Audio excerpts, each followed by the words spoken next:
In today's video, I'm going to teach you how to change the paper size in Microsoft Word. If you've ever prepared a document for a specific printer, a binder, or a regional standard, setting the correct paper size is essential. It ensures your layout, line breaks, and page count are accurate before you share or print. Let's walk through it clearly and calmly so you can get it right the first time. Start by opening your Word document.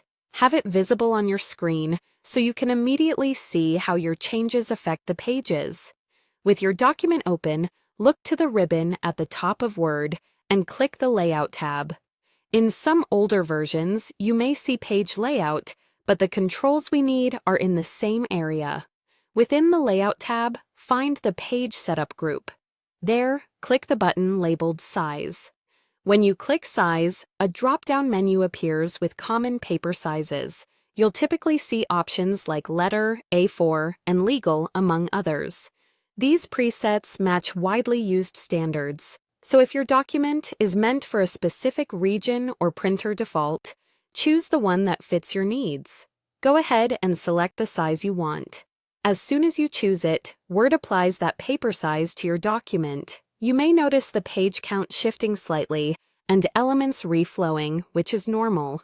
Take a moment to glance over your content to make sure headings, tables, or images still sit where you expect. If none of the preset sizes match what you need, you can create a custom size.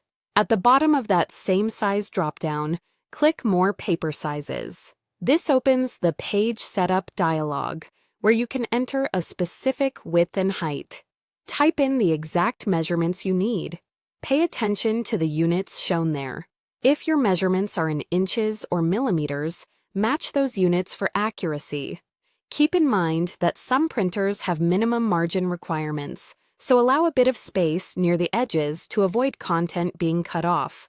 When the measurements look correct, click OK to apply. Word will immediately adjust the document to the new dimensions. Again, scan through a few pages to ensure everything still reads well. If your content looks tight, consider minor layout tweaks like adjusting margins or spacing to complement the new size. That's all there is to it. Open your document, go to Layout, click Size, choose a preset, or define a custom width and height under More Paper Sizes, and click OK. Your document is now set to the paper size you intended, ready for sharing or printing with confidence.